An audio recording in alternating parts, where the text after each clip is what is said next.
الحمد لله رب العالمين، الصلاة والسلام على سيدنا ومولانا محمد وعلى آله وصحبه أجمعين، أما بعد فأعوذ بالله من الشيطان الرجيم. بسم الله الرحمن الرحيم. فلاقتحم العقبة وما أدراك ما العقبة فك رقبة أو إطعام في يوم ذي مسغبة يتيما ذا مقربة ومسكينا ذا متربة ثم كان من الذين آمنوا وتواصوا بالصبر وتواصوا بالمرحمة أولئك أصحاب الميمنة والذين كفروا بآياتنا هم أصحاب المشأمة عليهم نار مؤصدة. وقال النبي صلى الله تبارك وتعالى عليه وسلم: من لم يهتم بأمر المسلمين فليس منا. وقال النبي صلى الله تعالى عليه وسلم: وهل تنصرون وترزقون إلا بضعفائكم، او كما قال صلی اللہ تبارک و تعالی علیہ وسلم. محترم بھائیو، بہنوں اور دوستوں اور عزیزوں، یہ زندگی امتحان ہے اور یہ دنیا ایگزامینیشن ہال ہے. یہ آئیڈیل ہوم نہیں، یہاں آئیڈیل لائف نہیں. یہ گزرگاہ ہے، موت پیچھے لگی ہوئی ہے، آفات میں گھیرا ہوا ہے، اور انسان ہمیشہ سے ایک آئیڈیل لائف ڈھونڈتا چلا آ رہا ہے، آئیڈیل دنیا ڈھونڈتا چلا آ رہا ہے. وہ اللہ نے آخرت میں جنت کو بنایا ہے، جہاں وَلَكُمْ فِيهَا مَا تَشْتَهِي أَنفُسُكُمْ وَلَكُمْ فِيهَا مَا تَدَّعُونَ. جو چاہو گے مل جائے، جو تمنا کرو گے پوری ہو. یہ مالدار لوگ بیٹھے ہیں، یہ ہم سے زیادہ پریشان، یہ بڑی گاڑیوں میں نظر آتے ہیں، بڑی موجیں کر دیتے ہیں. ان کو مسائل نے ہم سے زیادہ گھیرا ہوتا، کیونکہ پیسہ آنے سے زندگی آسان نہیں ہوتی، ضروریات مہیا ہو جاتی ہیں. چونکہ اللہ نے پیپر لینا ہے، مالدار کا پیپر الگ ہے، غریب کا الگ ہے، عورت کا الگ ہے، مرد کا الگ ہے. ٹیسٹ پیپر ہے، اور ٹیسٹ میں تو تھوڑا گنجلک رکھی جاتی ہے. تو اس میں کیسے کامیاب ہوں گے، یہ بتانے کے لیے اللہ نے انبیاء کو بھیجا، جو کہ انسان اپنی عقل سے نہ مالک کو پہچان سکتا ہے اور نہ اس کائنات میں آنے کا سبب پہچان سکتا ہے. اس وقت کا سب سے بڑا سائنسدان اسٹیفن ہاکنگ ہے، جس نے یہ پروف کیا کہ جو نیوٹن کا لا تھا بھی 4 فورسز کائنات کو کنٹرول کر رہی ہیں. تو 79 میں عبدالسلام صاحب اور ان کے ساتھ 2 امریکن نے پروف کیا کہ 3 کر رہی ہیں. اس نے ثابت کیا 1 کر رہی. اسے پوچھا گیا کیا وہ اللہ ہے؟ کہ نہیں، اللہ نہیں ہے. عقل سے انسان اللہ تک پہنچتا تو اسٹیفن ہاکنگ پہنچ جاتا، وہ خدا نہیں. کیوں کا پھر سائنس کی ترقی رک جائے گی. تو اس لیے میرے رب نے کہا بل ادارک علمہم فی الآخرہ بل ہم فی شک منہا بل ہم منہا عمون. جو عقل سے متاثر ہو کر چلے گا وہ گھمن گھیریوں نہیں پھرتا رہے گا، وہ اللہ تک پہنچ نہیں سکتا. اللہ تک پہنچنے کے لیے انبیاء کا وسیلہ ضرور. پر ہمارے نبی وہ ہیں جنہوں نے تو اللہ کو جا کے دیکھ ہی لیا. تو یہ تو بڑی اسپیشل چیز ہے کہ براہ راست اللہ سے بات فرمائی، پردے اٹھائے گئے. ثم دنا فتدلى فكان قاب قوس. تو میرے نبی نے فرمایا کہ ترکتکم علی محجۃ بیضاء لیلها کنہارها لا یزیغ عنها ہادی. یہ کوئی نبی بات کر کے نہیں گیا جاتے ہوئے. آپ نے فرمایا میں جاتے ہوئے تمہیں ایسے روشن راستے پہ چھوڑ کے جا رہا ہوں جس میں رات بھی آئے گی تو دن میں تبدیل ہو جائے گی. اس میں رات ہے ہی نہیں، دن ہی دن ہے. روشنی میں منزل تک پہنچ جاؤ گے. اس راستے سے ہٹو گے تو پھر ہلاکت کے سوا کوئی راستہ نہیں. ہلاکی ہوگے. وجعل الذل والصغار على من خالف امری. جو میرے راستے سے ہٹے گا اللہ اسے ذلیل و خوار کر دے گا. تو میرے نبی ایک پورا زندگی کا پروگرام لے کر آیا، پوری زندگی جو کھلی کتاب کی تھی. جیسے اللہ نے قرآن کی حفاظت فرمائی، ایسے اپنے حبیب کی سیرت کی حفاظت فرمائی. ہم قرآن کو نبی کی سیرت سے سمجھیں گے تو صحیح سمجھیں گے، اپنی عقل سے سمجھیں گے تو کسی کھڈے میں جا گریں گے. کیونکہ یہ عربی کتاب نہیں، یہ اللہ کا کلام ہے، اور کلام کا کھولنے والا اللہ نے پہلے اتارا، کلام بعد میں اتارا. تو آپ نے آخر میں یہ فرمایا کہ ہر شے کھول کھول کے تمہیں بتا چکا، ہٹو گے ہلاک ہو جاؤ. یا ابا سفیان جئتکم بکرامت الدنیا والآخرہ، ابو سفیان میرے پیچھے آؤ، دنیا اور آخرت کی عزتیں لے کر آئے۔ یہ میرے بھائی بہنوں دین قرآن پر آ کر مکمل ہوا، میرے نبی پر آ کر مکمل ہوا، اور میرے نبی پاک صلی اللہ تبارک و تعالی علیہ وسلم نے اسے پیش کیا، صحابہ نے قبول کر کے امت تک پہنچایا۔ یہ اسی طرح ہمارے پاس آ رہا ہے۔ یہ پہلی امت ہے جس نے سند کا علم ایجاد کیا کہ میں جب کہہ رہا ہوں ترکتکم علی محجۃ بیضاء تو میں جنگ اخبار پڑھ کے نہیں کہہ رہا ہوں، اردو ڈائجسٹ پڑھ کے نہیں کہہ رہا ہوں۔ میرے پیچھے استادوں کا ایک سلسلہ ہے جو جا کر جناب رسول اللہ صلی اللہ علیہ وسلم سے مل جاتا۔ آسمانی کتابیں قرآن کے سوا ان کے ترجمے موجود ہیں، ان کا اصل موجود نہیں، تو پتہ ہی کوئی نہیں کہ یہ جو لکھا ہوا ہے یہ اصل کے مطابق ہے یا نہیں ہے۔ لیکن اس امت نے اپنے نبی کے کلام کی قول کی حفاظت کے لیے سند کہاں سے کہہ رہے؟ سند کیا ہے؟ تو کتنے سنے؟ تو کتنے سنے؟ بھائی میں تو ڈاکٹر اسلم کو سنا، اچھا ٹھیک ہے وہ تھا صحیح بندہ ہے۔ تو کتنے سنے کہ میں تو اکری لوہار کو سنا کہ وہ تو جاہل بندہ، انہوں کیا پتا کہ گل غلط ہے۔ یہ سند ہے، آسان لفظوں میں یہ سند کہ جب آپ کوئی معتبر آدمی کے حوالے سے سنتے ہیں ہم کہاں ٹھیک، اور کسی ایسے کے حوالے سے سنتے ہیں جس کو کچھ پتہ نہیں آگا نہیں غلط۔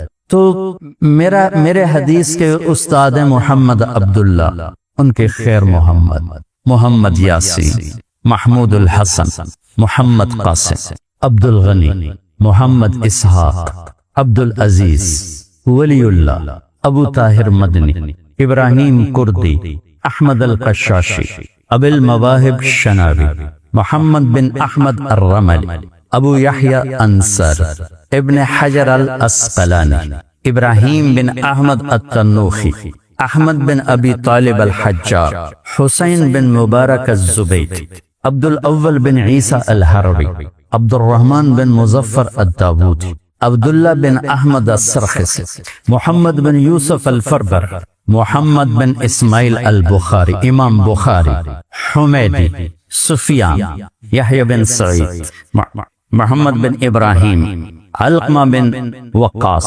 عمر بن خطاب، اور محمد مصطفیٰ صلی اللہ تعالی علیہ وسلم۔ تو میں ہمیں ہوائی گولا نہیں سڑتا پیا بھائی جو منہ میں جایا ٹھوک چھڑیا۔ یہ پیچھے ایک سلسلہ سند ہے جہاں سے یہ ساری بات میرے پاس آئی ہے، اور میں اس کو یہاں اعتماد کے ساتھ بول رہا۔ ایسی میرے رب نے قرآن انہی سلسلوں سے ہم تک پہنچایا جنہوں نے اس کے مطالب معانی کو ٹھیک ٹھیک جگہ رکھا اور امت کی رہبری اور رہنمائی فرمائی۔ اس وقت ایک ایشو ابھی ڈاکٹر صاحب نے ذکر فرمایا ہے، میں اسی کی تھوڑی بات کروں گا، لیکن مکمل پیکج بتانا بھی ضروری ہے کہ بنی الاسلام علی خمس، اسلام کی بنیاد 5 چیز، ایک ایمان کی لا الہ الا اللہ محمد رسول اللہ کی گواہی، ایک نماز، روزہ، زکوٰۃ اور حج۔ زکوٰۃ اور حج مالداروں کے لیے، نماز کے علاوہ ہر چیز میں کنسیشن ہے۔ روزہ بیمار ہو چلو میاں بادش رکھ لوں، ایسا ہی بیمار ہے کہ نہیں رکھا جائے گا چلو معاف کر دیتے۔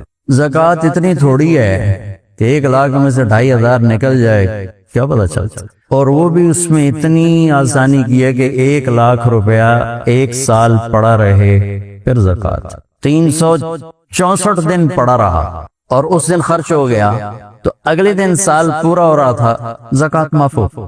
حج زندگی میں 1 دفعہ کر لیا ہے، چلو ٹھیک، ہن کوئی مطالبہ نہیں، آؤ تو بڑی چنگی گل، تابعوا بین الحج والعمرہ، حج عمرہ بار بار کرو، لیکن مطالبہ کوئی، ترغیب ہے۔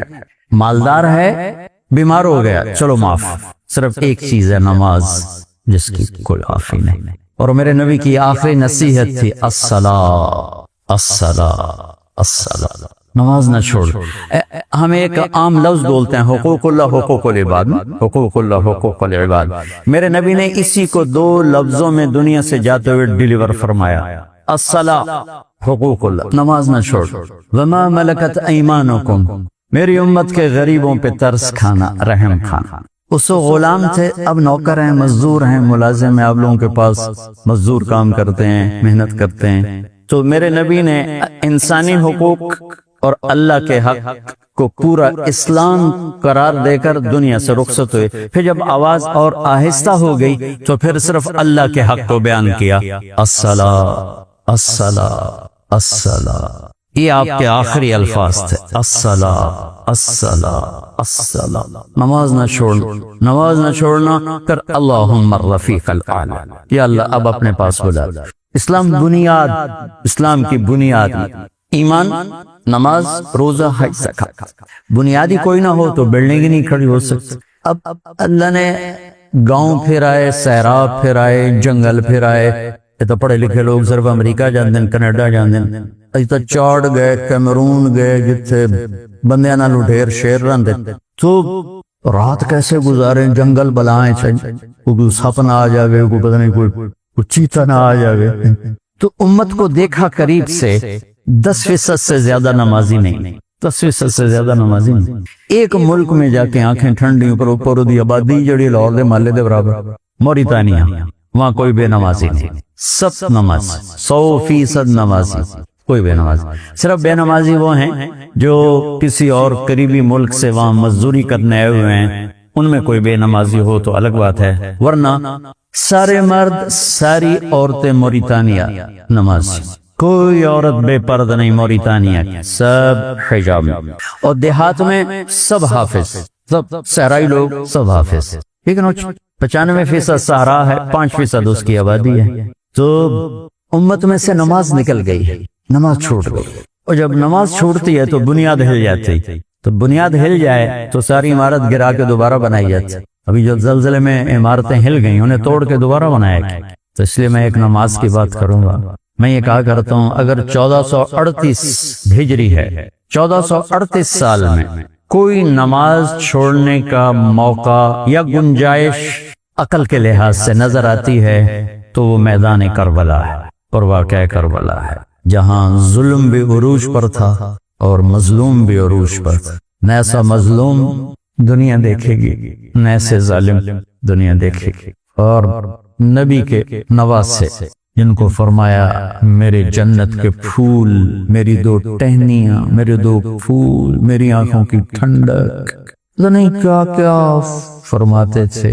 جنت کے سردار حسین منی و انا من، حسین مجھ سے ہے میں اس سے. بڑی پڑی احادیث، میں کوئی سارا تفصیل بتانے نہیں جا رہا ہوں، صرف ان کا مرتبہ بتانے جا رہا ہوں کہ کیا مرتبہ تھا، کیا مقام تھا. جنہوں نے نبی کی کمر پہ سواری کی ہو، کیا سوار ہوں. آپ گھر تشریف لاتے، یہ جو بیٹھے نا کاروباری لوگ، ان کے لیے، ان کے پاس نہ بیوی کے لیے ٹائم ہے نہ بچوں کے لیے ٹائم. یہ روٹی کھاندے بھی کاروبار کر دیں تو ٹائلٹ جا کے بھی کاروبار کر دیں، اتھے بھی فون سن دے بیٹھے ہوں دیں، لے بھی لو تے دے بھی دیو. پورا کھانا فون سنتے سنتے کھاتے جا رہے ہیں. فون لگا ہوا ہے، کاروباری بات ہو رہی ہے، اللہ دے بندے تھوڑی جان کاروبار نالوں زیادہ قیمتی، بڑی چنگی شے ہے. جان نو بجاؤ، مال نو گولی مارو، لعنت اس مال تے، روٹی بھی چنگی طرح نہ کھاون دے. لیکن میرے نبی کائنات کے سب سے مصروف انسان تھے اور بچوں کے لیے وقت نکالتے تھے روزانہ. اور بیٹی کے گھر تشریف لے جاتے کہ میرے بچے بلاؤ، وہ دونوں بچے بھاگے بھاگے آتے. آپ ان کے لیے ہاتھ بھی ٹیک دیتے، گھٹنے بھی ٹیک دیتے، اپنی کمر کو فلیٹ کر دیتے. آؤ بیٹھو بچوں. حسن حسین کمر پہ بٹھایا اور پورے کمرے میں ایسے چکر لگا. ہستی تو ویکھو کون ہے، قاب قوسین او ادنا. اور ہو کیا رہا ہے، نواسوں کو کمر پہ بٹھا کے کمر میں چکر لگاتے لگاتے پھر یوں کرتے کہتے کیف مطیتکما، تمہارا اونٹ کیسا ہے، تمہارا اونٹ کیسا ہے. پھر ان دونوں کو اتار دیتے، دونوں کو اتار دیتے اور زینب کو بٹھاتے، بہن. حضرت علی کی فصاحت بیٹی کی طرف منتقل ہو. حضرت علی کو اللہ نے کائنات کا سب سے فصیح انسان بنایا نبیوں کے بعد. وہ فصاحت بیٹی کی طرف گئی، حضرت زینب کی طرف. پھر ان کو کمر پہ بٹھا دیا اور پورے کمرے کا چکر لگاتا. یہ میرے نبی روزانہ ٹائم دیتے تھے. اب یہ فخر سمجھا جاتا ہے، آج میں ملائیشیا میں ہوں، کل میں ہوں گا سنگاپور، پرسوں ہوں گا انڈونیشیا، پھر اگاں جامنا ہے آسٹریلیا، پھر جامنا ہے امریکہ. واہ جی واہ، آپ تو بڑا کمال کر رہے ہیں. بیلنس آف لائف کا نام اسلام ہے. میرے نبی سے بڑھ کر نہ ذمہ دار کوئی ہے، نہ کوئی مصروف ہے جس نے 7 بر اعظم کا ذمہ اٹھایا ہو. اور آخر انسان تک ان کی نبوت کے پرچم تلے ہو، اور پھر وہ اس طرح بیلنس لائف گزار کے دکھائیں، تو یہ کاروباری کیوں نہیں کر سکتے؟ مال کمانا منع نہیں ہے، مال کی دوڑ منع ہے۔ دوڑ نہ لگاؤ، پاگل ہو جاؤ، جوگنگ کرو، ریس نہ لگاؤ، جو سڑی ریس لگی ہو لائی رکھو ابو قبر یہ اور کتے جاؤنا۔ تو اتنے بڑے شہزادے، جنت کی سرداریاں، نماز کا وقت داخل ہو گیا، آپ نے سورت پر نگاہ دوڑائے، اشارہ کے ایسے، کس کو؟ زہیر، آپ کے رائٹ سائڈ کے جھنڈا بردار تھے، کہ جو شمر سے کہو نماز پڑھنے، نماز پڑھ، بیس ٹوٹ گئی تو پیچھے کیا رہ جائے؟ کسی کو نماز پڑھنے تھے، انہوں نے آگے بڑھ کے فرمایا کہ ہمیں نماز کی پڑھنی ہے، تھوڑا جنگ رو۔ تو اس نے کہا کہ ہماری تلوار چلے گی نماز میں بھی، ویسے واپس آ کے کہا جی وہ تیار نہیں ہے۔ ٹھیک، نماز تو نہیں چھوڑ سکتے، نماز تو نہیں چھوڑ سکتے، آدھے جنگ کرو آدھے نماز پڑھو۔ واللہ 15ویں صدی شروع ہو چکی ہے، ایسی نماز نہ پہلے پڑھی گئی نہ آئندہ پڑھی جائے گی۔ کیا وہ نمازی تھے؟ اپنے خون سے وضو کیا یا کربلا کی مٹی سے تیمم کیا؟ اللہ اکبر پر کیا ہلچل مچی ہوگی، سجدہ زمین پہ سر رکھا ہوگا تو زمین کیا بلبلائی ہوگی، اور آسمان اور زمین میں کیا کوہرام مچا ہوگا۔ آدھوں نے نماز پڑھ کے پیغام دیا، پھر دوسرے آدھوں نے نماز پڑھی، پیغام دیا۔ عصر سے پہلے سب شہید ہو گئے، سب کے سر پٹ کے نیزوں پہ چڑھ گئے کہ نماز کسی حال میں معاف نہیں، زیر خنجر بھی یہ پیغام سنایا۔ حالانکہ جنگ سے پہلے آنکھ لگ گئی امام علی مقام کی، تو آنکھ کھلی تو ہنسنے لگے، تو بہن نے پوچھا زینب نے، یہ ہنسنے کا کون سا موقع ہے؟ فرمایا اللہ کے نبی خواب میں ملے ہیں، فرما رہے تھے کہ بیٹا میں لینے آ چکا ہوں۔ آگئی استقبالیہ جماعت موجود، اب میں آیا تو باہر کھلوتے ہیں بندے جی مولانا صاحب، بولا میری کڑی اوقات، یہ کون کہہ رہا تھا کرشماتی ہو؟ بھائی میں کوئی کرشماتی شخصیت نہیں، میں بھی انسان ہوں، ایک عام انسان، ایک عام بشر ہوں، غلطی بھی کرتا ہوں، نیکی بھی ہو جاتی ہے، غلطی ہوتی ہے دکھ ہوتا ہے، نیکی ہوتی ہے شکر ادا ہوتا ہے، اور ایمان پہ جانے کی اللہ سے ہر وقت دعا کرتا ہوں کہ یا اللہ سلامتی کے ساتھ ایمان کے ساتھ واپسی ہو جائے۔ اگر کوئی کرشمہ ہے تو میرے اللہ کا ہے، انسان تو ایک نطفہ منی ہے، چند مٹھی خاک ہے۔ مجھے اس سے کبھی دھوکہ نہیں لگا، یہ ان اشتہاروں سے اپنی واہ کبھی دھوکہ نہیں لگا۔ ویسے بتا رہا ہوں اللہ کے شکر کے طور پر بتا کہ مجھے پتا ہے کہ یہاں کی ہر عزت، ہر دولت، ہر شہرت، ہر بلندی کا آخری انجام چند مٹھی خاک کے سوا اولاد بھی قبراں تے نہیں جاندی۔ کون جاندی؟ ڈاکٹر اسلم جاوے گا پیو دی قبر تے بیٹھا انگلینڈ وچ۔ تو یہاں کی شہرت سے دھوکہ نہیں کھانا چاہیے، یہاں کے مال سے دھوکہ نہیں کھانا، یہاں کی واہ بھی دھوکہ ہے، یہاں کی آہ بھی دھوکہ ہے، یہاں کی شہرت بھی دھوکہ ہے، گمناہ میں بھی دھوکہ ہے، عزت بھی دھوکہ ہے، ذلت بھی دھوکہ ہے، حسن و جمال بھی فریب ہے، بدصورتی بھی فریب ہے، جو ہے حقیقت اور حقیقی ذات و صرف اللہ۔ اللہ نور السماوات والارض، اللہ لا الہ الا هو الحی القیوم، هو الله الذي لا إله إلا هو عالم الغيب والشهادة هو الرحمن الرحيم قل هو الله أحد الله الصمد لم يلد ولم يولد ولم يكن له كفوا أحد الله الذي يبدأ الخلق ثم يعيده الله الذي رفع السماوات بغير عمد ترونها كل من عليها فان ويبقى وجه ربك ذو الجلال والإكرام۔ حقیقی ذات اللہ کے پانی دے بلبلے سا نکلے آتا، کوئی آکھے گا مولانا طارق جمیل نو چاہو، آکھن گے منجی چاہو، منجی میت اٹھاؤ، ڈیڈ باڈی اٹھاؤ، اولاد آکھے گی میت چاہو، کدی کسی سنا ہی نہیں جی اماں جی نو چاہو تے ابا جی نو چاہو، میت چاہو، منجی چاہو، اس کے پیچھے اللہ کو ناراض کر کے مر جاؤں، لعنت ہے اس زندگی پر۔ آئے ہائے، نماز نہیں چھوڑی، اتنی خوشخبری لے کر بیٹا آ چکا ہوں لینے کے لیے، نہیں چھوڑی، اثر سے پہلے سر کٹ کے نیزوں پہ چڑھ۔ ہماری پہلی بنیاد نماز، تو یہ ہماری فاؤنڈیشن ہے، اس کے اوپر جا کر عمارت بنتی، اس کے اوپر چھت پڑتی۔ چھت کیا ہے؟ وہ ہیں نبی والے اخلاق، نبی والے اخلاق، نبی والے اخلاق۔ جس سے اسلام مکمل ہوتا ہے. جیسے میں نے آپ کو حدیث سنائی بنی الاسلام علی خمس، تو بنیا کے لفظ میں مطلب چھپا ہوا ہے بنیاد، فاؤنڈیشن. ایک اور حدیث پڑھتا ہوں جس سے پتہ چلے گا کہ مکمل کہاں ہوگا. تو میرے نبی نے فرمایا بعثت لأتمم مکارم الاخلاق، میں تمہارے اخلاق کو مکمل کرنے کے لیے آیا ہوں. تکمیل کا لفظ اخلاق کے ساتھ ہے اور فاؤنڈیشن کا لفظ عبادات کے ساتھ ہے. اس سے پتہ چلا کہ اسلام کی ابتدا نماز، روزہ، حج، زکوٰۃ ہے، انتہا نہیں. انتہا کیا ہے؟ وہ میرے نبی والے اخلاق. اور میرے نبی والے اخلاق تو ایک بڑا وسیع مضمون ہے. میرے نبی نے لمبی نماز پڑھی، اللہ نے فرمایا مجھے ضرورت نہیں، آپ اتنا نہ تھکائیں، درمیانی نماز پڑھا کر. انزلنا علیک القرآن لتشقى، میرے محبوب اتنے لمبے نہیں. قم اللیل الا قلیلا نصفہ او انقص منہ قلیلا او زد علیہ ورتل القرآن ترتیلا. آپ ذرا اعتدال سے چلیں، اعتدال سے. اچھا، ایک موقع پر آپ نے سب کچھ اٹھا کے دیکھ دیا، تھا ہی کچھ نہیں، ایک کرتا پہنا ہوا تھا. ایک صحابی کو اچھا لگا، یا رسول اللہ اے کرتا بڑا چنگا، میں نے دے دیو. تو آپ نے اتار کے دے دیا اور خود صرف تہمد میں بیٹھے. صحابہ نے لان تان کے لگ، میں نے تمہیں پتا تھا اللہ کے نبی کے پاس ایک ہی کرتا کیوں مانگا؟ کہ اللہ کی قسم ضرورت کی وجہ سے نہیں مانگا، اس لیے مانگا ہے کہ اسے کفن بناؤں، اسے کفن بناؤں. نماز کا وقت آ گیا تو پہننے کے لیے ہے ہی کچھ نہیں. تو آپ نے ایک انصاری عورت کو پیغام بھیجا، اس نے چادر بھیجی، آپ نے وہ چادر اوپر لپیٹ کے نماز پڑھائی. تو پھر اللہ نے قرآن اتارا لا تبسطها كل البسط. میرے محبوب ایں بھی ہاتھ نہ کھول کے آپ بے لو کے بہ جائیں، کچھ آپ رکھیں، کچھ خرچ کریں. اعتدال.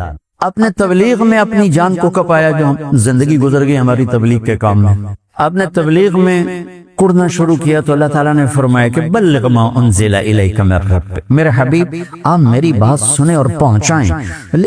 فلا تذهب نفسک علیہم حسرات، لیکن یہ نہ کریں کہ آپ ان کے پیچھے کڑ کڑ کے اپنے آپ کو ختم کر دیں. نہیں، ایسا نہیں. گل کرو تو اسی ہدایت تو میں دیں. انک لا تہدی من احببت، میرے حبیب جس سے آپ چاہیں اسے ہدایت نہیں مل سکتی. ذرا رب تقسیم کرتا. تو اب تبلیغ بہت بڑا کام، آپ نے کہا اعتدال، اللہ نے کہا نماز بہت بڑی بندگی، اللہ نے کہا اعتدال. خرچ بہت بڑی بندگی، اللہ نے فرمایا اعتدال. لیکن جب میرے نبی نے اخلاق دکھائے تو اللہ نے یہ کہنے کے بجائے کہ اعتدال، اللہ نے کہا شاباش میرے نبی آپ کے اخلاق بڑے عالی شان. انک لعلی خلق عظیم، آپ کے اخلاق بڑے عالی شان. اور قرآن نے قسمیں اٹھائی ہیں. پہلی قسم ہے فلا وربک، اور آخری قسم ہے والعصر. قرآن میں سورہ نساء فلا وربک، یہ قرآن کی سب سے حسین قسم ہے، فلا ورب حسین. اور آخر والعصر. اللہ جہاں اپنی قسم اٹھاتا ہے وہ تو الگ چیز ہے. اس کے بعد اللہ نے جتنی قسمیں اٹھائیں، والشمس وضحاها والقمر اذا تلاها والنهار اذا جلاها والليل اذا يغشاها والسماء وما بناها والارض وما طحاها ونفس وما سواها. 11 قسمیں ہیں مختلف چیزوں کی. لا اقسم بهذا البلد وانت حل بهذا البلد ووالد وما ولد. سب سے طاقتور قسم اللہ نے وہاں اٹھائی ہے جہاں میرے نبی کے اخلاق بیان کیے. نون والقلم وما یسطرون. اللہ تعالیٰ نے اپنے حبیب کے نور کو پیدا کرنے کے بعد سب سے پہلے جس چیز کو پیدا کیا وہ قلم ہے.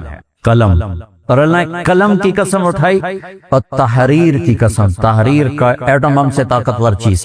تو اللہ نے کہا مجھے قسم ہے میرے حبیب قلم اور قلم سے نکلی ہوئی تحریر کی جو قیامت تک چلیں گے.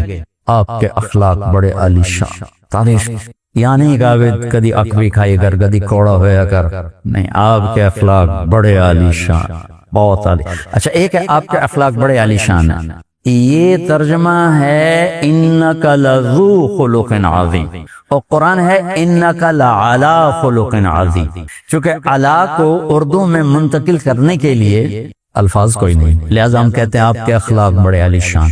لیکن علا یہاں کیا دکھا رہا ہے؟ علا یہ دکھا رہا ہے کہ اے میرے محبوب آدم علیہ السلام سے لے کر آخری انسان سمیت انبیاء ابراہیم، موسیٰ، عیسیٰ، یحییٰ، یوشع، یوسف، یعقوب، اسماعیل، اسحاق، لوط، صالح، شعیب، جتنے علیہ السلام، جتنے اخلاق آج تک تیرے رب نے اپنے بندوں کو دیے وہ سب آپ کے غلام بن چکے ہیں اور آپ ان کے اوپر چھا چکے، سب آپ کے تابع ہو چکے، آپ اس پر سوار ہو چکے۔ تو بھائیو بہنوں، جو معاشرہ بنتا ہے نا اسلامی، وہ اخلاق سے بنتا ہے، اخلاق سے بنتا ہے۔ ایک گھر میں سارے نمازی ہوں، وہ سارے زبان دراز ہوں، تو اس گھر میں تو ہر وقت آگ لگی ہو، ہر وقت غیبت ہو رہی ہو، ہر وقت دوسرے کی برائیاں ہو رہی ہوں، وہ گھر تو نہیں، وہ تو بٹی ہے۔ اس لیے معاشرے کو خوبصورت بنانے والی چیز ہے اخلاق۔ اخلاق کا میک اپ ہے، میک اپ ہوتا ہے اخلاق، اسلام کا مسلم کا، ایمان کا مومن کا، دین کا دیندار کا، مرد کا عورت کا۔ یہ چہرے کا حسن تو مند پڑ جاتا، لیکن میرے نبی کے اخلاق ایسی خوبصورتی ہیں جو ہر آنے والے پل میں اس کو ایسے اٹھاتے اٹھاتے اٹھاتے کہاں پہنچا دیتے۔ تو انسان معاشرے کو خوبصورت بنانے کے لیے یہ کام کر رہا ہے، اچھے ہوٹل بناؤ، اچھے پارک بناؤ، بڑے بڑے گھر بناؤ، بڑے بڑے کاروبار بناؤ، بڑی بڑی گڈیاں لے آؤ، بینٹلے لے آؤ بھائی، اور ہر گڈیاں دیو، روز رائز لے کے آؤ بھائی، اسی بڑے بڑے لگن۔ میرے نبی فرما رہے ہیں اخلاق اچھے کرو، زندگی خوبصورت ہوگی۔ زندگی کا حسن چیزوں کے ساتھ نہیں، گاڑیوں کے ساتھ نہیں، اخلاق کے ساتھ، کیونکہ زندگی احساس کا نام ہے، اور احساس کو زندہ رکھتے ہیں اچھے اخلاق، اور احساس کو موت دے دیتے ہیں برے اخلاق۔ ایک گندا بول خامد کی زبان سے نکلا وہ بیوی کے لیے، وہ کہے کہ میرے سارے زیور نو اگ لا دے پر بول مٹھا کر لے۔ ایک زہریلا بول خامد کا، بیوی کا خامد کے لیے، اس کے سارے گھر کو آگ لگا دے، کہے گا میٹھا بول رکھ لے، ہمیں جو مرضی کرنا ہے بول میٹھا کر۔ بیٹا یوں ٹیڑھی آنکھ سے دیکھ لے تو ماں باپ کی نیند حرام ہو جاتی، کہ زندگی احساس کا نام ہے، چیزوں کا نام ہے، اور احساس کو پروان چڑھاتے ہیں اخلاق اور برباد کرتے ہیں برے اخلاق۔ اس میں ایک چیز اس وقت ڈسکس ہوئی ہے، ضرورت مندوں پہ مال خرچ کر۔ میں نے ایک حدیث پڑھی، ایک آیت پڑھی، چند ایک آیات۔ میرے نبی نے فرمایا جو مسلمانوں کی ضروریات کا خیال نہیں رکھتا وہ مجھ میں سے نہیں ہے۔ اور یہاں ضروریات سے مراد دنیاوی ضروریات، جو امت کی دنیاوی ضروریات کا خیال نہیں کرتا مجھ میں سے نہیں۔ اگر اللہ چاہتا تو سب کو دے دیتا، کوئی غریب نہ ہوتا۔ یہ پیپر ہو رہا ہے غریب کی خودداری کا اور مالدار کی سخاوت کا۔ غریب کی عزت نفس کا پیپر ہے اور مالدار کی سخاوت کا پیپر ہے، اور اللہ کے نام پر خرچ کرنے کا پیپر۔ تو میرے نبی نے کہا اللہ الاجود الاجود، سب سے بڑا سخی تو اللہ ہے۔ پھر فرمایا وَأَنَا أَجْوَدُ وُلْدِ آدَمَ، اس کے بعد سب سے بڑا سخی تمہارا یہ رسول ہے، مجھ سے بڑا سخی کائنات میں کوئی۔ اجود ولد آدم، سب سے بڑی سخاوت دشمن کو معاف کرنا ہوتا، سب سے بڑی سخاوت۔ ویسے دی سخاوت ہی اوکھا ہی کام ہے، لیکن دشمن کو معاف کرنا یہ سب سے بڑی سخاوت ہے۔ اور 21 برس قتل کے منصوبے بنانے والے اہل مکہ کو آپ نے ایک بول پہ فرمایا جاؤ معاف کی۔ اچھا معاف کیا نہیں کہا، ایک عجب جملہ ہے۔ یوسف علیہ السلام نے اپنے بھائیوں سے فرمایا تھا لا تثریب علیکم اليوم، جب وہ سامنے آیا نا پھر پتا چلا بھائی یوسف تو ماشاءاللہ وزیر خوراک بن گئے اور ہم وہی کہ وہی آئے، تو معافی مانگنے لگے۔ تو انہوں نے کہا لا تثریب علیکم اليوم، وہ تو تھوڑا سا مسئلہ تھا، میرے نبی کے تو مسلسل قتل کے در پہ رہے 21 برس۔ آپ نے کہا جاؤ لا تثریب علیکم اليوم، میں نے معاف کیا، اس کا ترجمہ نہیں ہے، مراد ہے میں نے معاف۔ لا تثریب کا مطلب ہے تمہارے اوپر تو کوئی کیس ہی نہیں ثابت ہوا تو میں سزا کیا تھا، تمہارے اوپر کیس ہی کوئی نہیں بنتا، سبحان، تو تمہارے اوپر تو کوئی دفعہ ہی نہیں لگتی، جاؤ عدالت باعزت بری کرتی۔ لا تثریب علیکم، اتنی بڑی سخاوت۔ قتل کے منصوبے بنانے والے اونٹ کو کی قطاریں کھڑی تھیں، صفوان بن امیہ یوں دیکھ رہا تھا، یوں دیکھ رہا تھا، یوں دیکھ رہا تھا، تو آپ کی نظر پڑ گئی کہ صفوان چنگے لگ رہے ہیں، کہ بڑے چنگے لگ رہے ہیں، کہ جاؤ ساری وادی تجھے ہدیہ۔ کہنے لگے اب ایمان لایا کہ آپ سچے رسول ہیں، اتنی بڑی سخاوت کوئی نہیں کر سکتا، یا اتنی بڑی سخاوت نبی کے سوا کوئی نہیں کر سکتا۔ پھر انہوں نے مکے میں آ کر او لوگو کلمہ پڑھ لو، یہ سچے نبی ہیں، اتنا بڑا ظرف کسی بادشاہ کا نہیں ہو سکتا، یہ سچا نبی ہی اتنی بڑی سخاوت کر سکتا۔ تو میرے نبی نے فرمایا اللہ نے تمہیں دین دیا ہے، اس کو دو چیزوں سے اس کا میک اپ کرو، اس کو دو چیزوں سے میک اپ کرو، ایک سخاوت سے اور ایک اچھے اخلاق، ایک سخاوت سے اور ایک اچھے اخلاق۔ اوہ، تبوک کے موقع پر حضرت عثمان نے 10,000 لشکر کا سامان گھر سے دیا، 10,000، 30,000 کا لشکر تھا، 10,000 کو پورا سامان دینے والے ایک آدمی عثمان بن عفان۔ تو ان کے جب وہ دینار لے کر آئے سونے کے سکے تو آپ کے جھولی میں تھے، ایسے جھولی میں، تو آپ ان کو نہ یوں الٹ پڑ رہے تھے ایسے اور فرما رہے تھے ما لا عثمان اللہ یعمل بعد، ما لا عثمان اللہ یعمل بعد، عثمان آج تو بعد جو مرضی کر تیرا رب تیرے تے راضی ہوگا، آج کے بعد عثمان جو مرضی کر اس کی کوئی پوچھ نہیں، اس کی کوئی پوچھ۔ یہ تو مالدار کا قصہ ہے۔ عباد بن بشر 1,000 من کھجور لے کر آئے، عباد بن بشر بڑے آدمی۔ ایک غریب کا سناتا ہوں، ابو عقیل، روٹی بھی گھر کوئی نہیں، آٹا بھی کوئی نہیں، ان کا جی چاہ میں بھی اللہ دے نام تے خرچ کراں۔ اللہ کے نبی نے کہا ہے وہ یہودی کے پاس گئے، کہا یار کوئی مزدوری دے اس جگہ پانی لا، ساری رات اس کے باغ کو پانی لگا، ڈول کھینچ کھینچ کو، میں نے افریقہ میں دیکھا، کیمرون چاڑ میں اب بھی وہ ہے کہ وہ ڈول کھینچ کے کیاریوں کو پانی لگاتے ہیں ہاتھ۔ اس نے ساری رات پانی لگایا، اس کو 6 سیر کھجوریں ملی، ٹوٹل 2 سال۔ اس نے 3 سیر گھر میں دی اور 3 سیر جھولی میں ڈال کے اور دربار رسالت میں پیش ہوئے تو شرم سے یوں کھڑے ہو گئے کہ 1000 من کھجور دے گو 3 سیر ہے کی شے، تو شرم کے مارے یوں کھڑے ہو گئے کہ میں کی پیش کر، میری کیا دی اوقات۔ تو اللہ کو بھی پتا ہے اور اللہ کے نبی کو بھی پتا ہے کہ 3 سیر شے کی ہے، راتی اس کیتا کی ہے۔ منافق کہنے لگے لبیا نما سخی آ گیا انہیں، گھر روٹی کوئی نہیں دے، کھجور چاہتا ہے، بو جا بچیاں نو کھوا، تیرے بچے بھوکے بیٹھے۔ ان کا مذاق اڑانے لگے، وہ اور سہم گئے۔ صاحب نے کہا ابو عقیل کہ اس کی کھجوریں لو اور ساری کھجوروں کے اوپر پھیلا دو، یہ ایسی برکت والی کھجوریں ہیں کہ ساری کھجوروں میں برکت آ جائے۔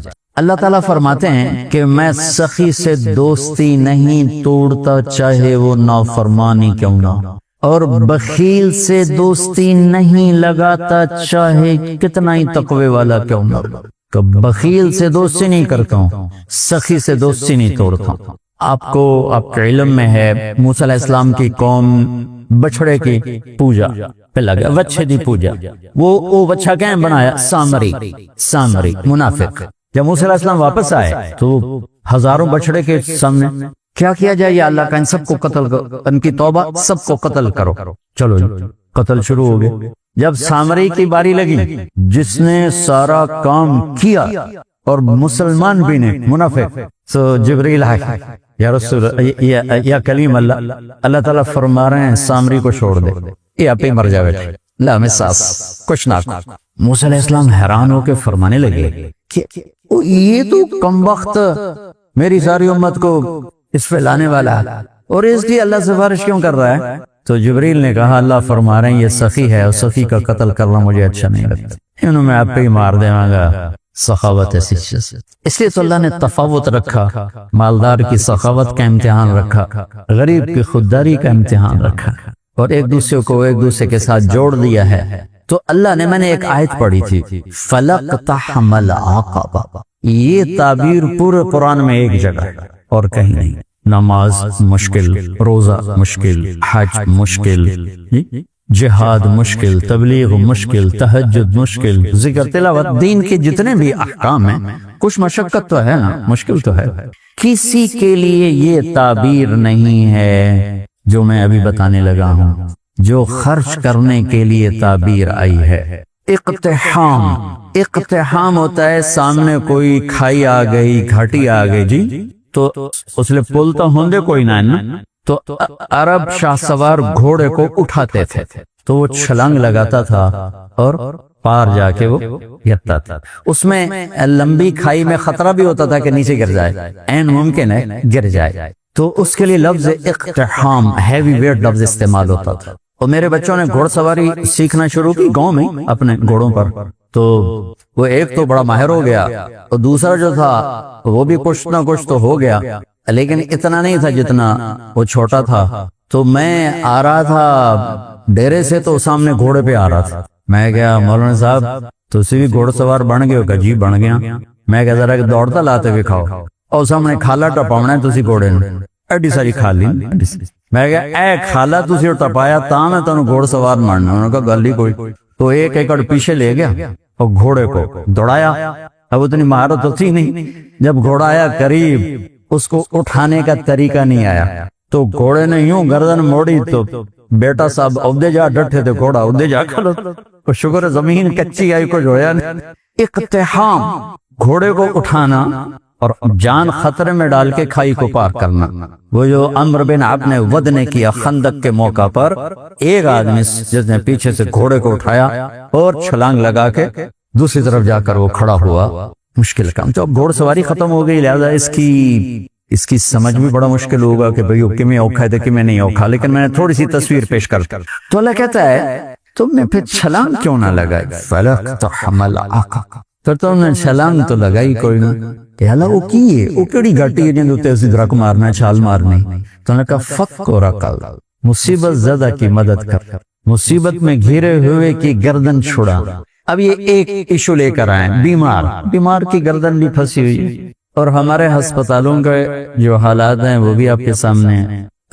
کچھ حکومت کا خزانہ تھوڑا ہے، کچھ ہمارے معاشرے میں دیانت کوئی نہیں، خدمت کا جذبہ کوئی نہیں۔ میں ہاتھ جوڑ کر ڈاکٹروں کے آگے کہ ہمارے اکثر ڈاکٹر تاجر ہیں، ڈاکٹر نہیں ہیں۔ وہ پیشنٹ نہیں ڈیل کرتے، وہ کسٹمر ڈیل کرتے ہیں۔ تبادلہ ہوتا ہے مریضوں کا، بھیج دا پہ میرا کتنا کمیشن ہے، تینوں بھیج دا پہ میرے واسطے کی ہے۔ تو بہرحال کمیوں کا ذکر نہیں کرنا چاہیے، خوبیوں کا ہی کرنا چاہیے، لیکن بس ہم نوا میں بھی کوئی گل ہوں کہ خاموش رہو، کوئی نہ کوئی تو زبان پہ آئی جاتا ہے۔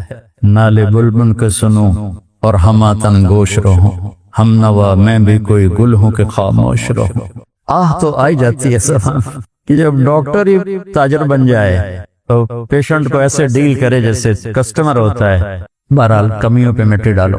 تو میرے رب نے لوگوں کی مدد کرنے کی جو تعبیر کی ہے وہ چھلانگ لگانا۔ تو نے چھلانگ کیوں نہ لگائی؟ کیا یا اللہ تہجد نہیں، روزہ نہیں، حج نہیں، جہاد نہیں، قرآن دی تلاوت نہیں، ساڑی طرح بہ کے بخاری پڑھاونا نہیں، کیا یا اللہ کہ میرے دکھی بندوں کی گردنیں آزاد کرا، دکھیوں کی مدد کر۔ او اطعام فی یوم ذی مسغبۃ یتیما ذا مقربۃ مسکینا ذا متربہ، یا غریب رشتہ داروں کی ضرورتوں کا خیال کرنا، مسکینوں کی ضرورتوں کا خیال کرنا۔ ایک ہوتا فقیر، ایک ہوتا مسکین۔ مسکین ہے سکن ہو جانا، ایسی کیفیت کہ وہ بالکل پتھر کا بت بن گیا ہے، یہ فقیر سے بڑا غریب ہوتا۔ تو میرے رب نے کہا غریبوں کی مدد، رشتہ داروں کی مدد، جن کی گردنیں بیماری میں، قرضے میں، کسی بھی چیز میں پھنسی ہوئی ہیں، آزاد کرانا، یہ ہے گھاٹی کو پار کرنا، یہ ہے گھاٹی میں چھلانگ لگانا، یہ ہے کھائی کو پار کرنا۔ ایمان کو بعد میں ذکر کیا، ثم کان من الذین آمنوا وتواصوا بالصبر وتواصوا بالمرحمہ۔ ایک تھوڑا سا قانون بتا دیا کہ یہ صفات کافر بھی کر سکتا ہے، لیکن قبول اس کی ہوں گی جو ایمان والا بھی ہو، صبر والا بھی، ایمان والا بھی ہو، صبر والا۔ تو ایک بہت بڑا ڈاکٹر صاحب نے مطالبہ رکھا ہے، ہم ساری باتیں حکومت پہ کیوں چھوڑتے؟ دنیا میں سفر ہوتے ہیں، میں نے ایک دفعہ وہاں تھا، یہ سوڈن، وہ ساری ویلفیئر کنٹری ہے، تو میں نے وہاں سوڈش مسلمان تھا اور عالم بھی تھا، مدرسے میں پڑھا اور تعلق بھی تھا۔ میں نے کہا یہ آپ کے ملک کا یہ انقلاب کیسے ہے؟ کہ حکومت نہیں لے کر آئی تھی، عوام لے کر آئی تھی۔ 90 سال پہلے اس ملک کے 10 لاکھ آدمی ملک چھوڑ کے چلے گئے بھوک کی وجہ سے، یہ ملتا کچھ فقر کی وجہ سے ملک چھوڑ کے جب وہ چلے گئے تو ہمارے ملک کے سمجھدار، تاجر، پڑھے لکھے اور غریب سب مل کر جمع ہوئے کہ اگر اسی طرح لوگ جاتے رہے تو ملک تو صحرا بن جائے، تو ہمیں اپنے دیش کے لیے کچھ کرنا چاہیے۔ تو انہوں نے حکومت کو پیچھے کر دیا اور خود فلاحی کاموں میں لگے اور دنیا کی بہترین فلاحی حکومت بن گیا۔ ہماری حکومت بھی ذمہ دار ہے، لیکن وہ ہماری حکومت غریب حکومت ہے اور کچھ بددیانتی کی انتہا ہے، خیانت کی انتہا ہے، تو ہر جگہ تو وہ پہنچنا بھی چاہیں تو نہیں پہنچ پاتے ہیں۔ تو آپ لوگ ہم لوگ مل کر اینٹ پہ اینٹ رکھیں تو کتنے ہسپتال بن سکتے ہیں، کتنی بچیوں کی شادیاں ہو سکتی ہیں، کتنے بے گھروں کو گھر مل سکتے ہیں، کتنے مسکینوں کی ضرورتیں پوری ہو سکتی ہیں۔ یہ اللہ کو انتہائی پسند، سہولت دینا اپنے اللہ کے بندوں۔ ایک حدیث سنا کے بات ختم کرتا کہ اللہ کو اپنے بندوں کو سہولت دینا کتنا پسند ہے۔ میرے نبی نے فرمایا کہ ایک آدمی قیامت کے دن پیش ہوگا بنی اسرائیل پہ، فرشتے پہلی چیکنگ، فرشتے ہاں بھائی کیا ہے تیرے پاس، کہے گا زیرو، کچھ نہیں، پھر کہیں گے کوئی سوچ وچار کر کچھ، اس کو اللہ کے سامنے پیش کرے، یا اللہ تیرا بندہ ہے سن لو کیا کہتا ہے۔ اللہ تعالیٰ فرمائیں گے آج کے دن کچھ لائے ہو، کہے گا کچھ نہیں لایا، تو اللہ تو کریم ہے نا، اللہ کہیں گے کچھ سوچتا صحیح، کوئی بھلے نال ہی کر بیٹھو ہمیں، سوچتا صحیح،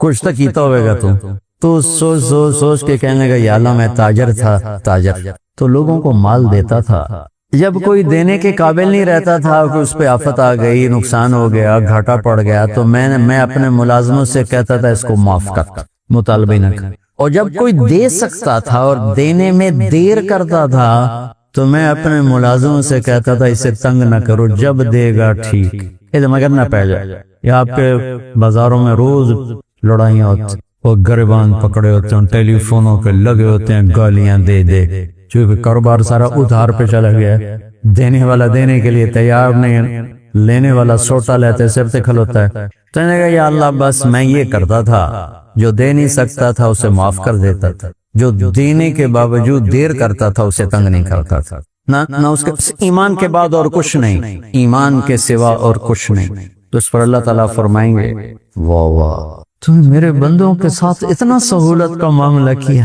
تو میں رب ہو کر کیوں نہیں کروں گا، چل جا موجا جاؤ جنت، میری جنت میں۔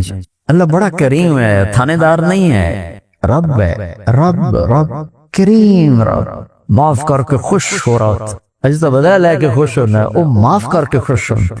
وہ کیا کمال ہے کہ 1000 برس زندگی ہو اور ہر سانس گناہوں سے سیاہ رات بن چکا ہو، اور ایک آنسو آنکھ کے پیالے کو تر کرے، باہر نہ ٹپکے، اور کہ یا اللہ معافی دے۔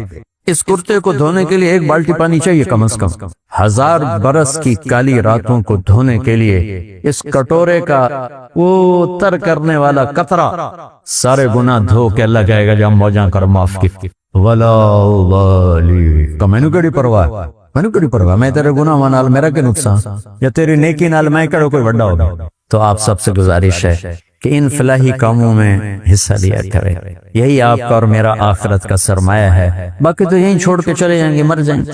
میں ڈاکٹر صاحب کا شکر گزار ہوں، ان کا بھائی میرا کلاس فیلو ہے اشفاق، اور میں 5ویں جماعت تک اکٹھے پڑھتے رہے، تو ان کا تو ابھی تعارف ہوا، مجھے اتنا پتا چلا تھا کہ بھائی اشفاق کا بھائی دیر وڈا ڈاکٹر بن گیا، اتنے جا کے اس کو ٹوٹی جی بنائی ہے تو بس وہ بڑا مشہور ہو گیا۔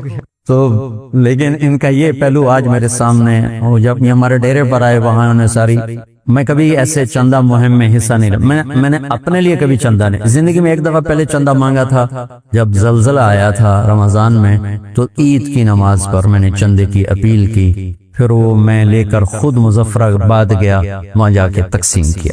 ملتان میرا ضلع ہے اور ملتان میری پیدائش ہے، میں سول ہاسپٹل میں پیدا ہوا، تو میرے ماں باپ کی قبر وہیں ہے، وہ اسی مٹی میں دفن ہے، میرے دادے پردادے، تو پورا دیس میرا ہے، اس کی مٹی سے ہمیں پیار ہے۔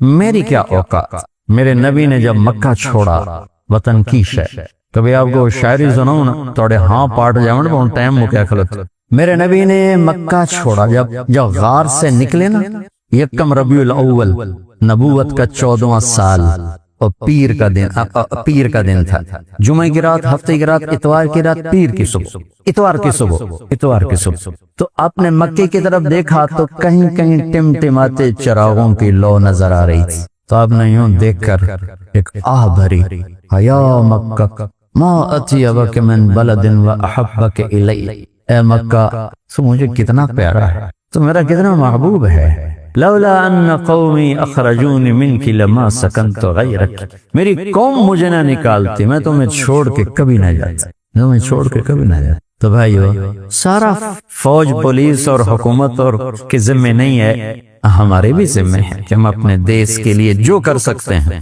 ایک اینٹ بھی رکھ سکتے ہیں، راستے سے کوئی پتھر اٹھا کے ایک طرف کر سکتے ہیں، وہ بھی کریں کہ میرے اللہ کو یہ بہت پسند ہے، اور جو اس میں لگائے گا، خرچ کرے گا، اللہ اس کی دنیا بھی بنائے گا، آخرت بھی بنائے گا۔ اور تبلیغ کا کام ایک تربیت یہ محنت ہے، جب آپ کو اللہ موقع دے تبلیغ میں ٹائم ضرور لگائیں، یہ بہت عظیم الشان کام ہو رہا ہے۔ اللہ تعالیٰ آپ کا جمع ہونا قبول فرمائے۔ ڈاکٹر صاحب نے بہت بڑا ٹارگٹ، وہاں تو مجھے 22 ارب سنا رہے تھے، یہ تو ہم تو صرف انہیں تھوڑا زیادہ سے ابھی ڈر نہ جاؤ، لیکن میں تمہیں 10 دینا، تو 22 ارب کا پروجیکٹ ہے، اس کو مکمل کرنے کے لیے تو انشاءاللہ اللہ تعالیٰ پورا کرے گا۔ اللہ کے خزانے وسیع ہیں، بہت بڑے ہیں۔ تو میرے نبی کے فرمان پر من لم یہتم بامر المسلمین فلیس منا، جو میری امت کی ضرورتوں کا خیال نہیں کرتا وہ مجھ میں سے نہیں ہے۔ تو جو لوگ کر سکتے ہیں وہ ضرور کریں، جو نشتر کے ڈاکٹر ہیں وہ ضرور کریں، ہم اپنی طرف سے کرتے ہیں، آگے اللہ کے حوالے ہیں۔ اللہ تعالیٰ ہمارے ملک کو دیانت دے دینا، دیانت صرف دیانت دے دے تو ان چندوں کی ضرورت کوئی نہیں، واللہ صرف ہمارا، میں صرف حکومت کی نہیں کہہ رہا ہوں، میرا تو ریڈی والا بھی بدیانت، تو میں بیوروکریٹ کی کیا برائی کروں یا کسی حکمران یا سیاستدان کی کیا برائی کروں؟ ہمارا تو مزدور بدیانت، سر پہ کھڑے نہ ہوتا بے کہ حکا پیونا شروع کر دے، وہ 8 گھنٹے حلال نہیں کرتا ہے، تو بدیانتی بہت ڈیپ روٹس تک، صرف دیانت اس ملک میں آ جائے تو کسی چندے کی ضرورت۔ پر چونکہ اب ایک مرض کا شکار ہے، لہذا ہم ایک دوسرے کا تعاون کریں۔ اب آپ نے جو کہنا ہے وہ آپ تشریف لیں۔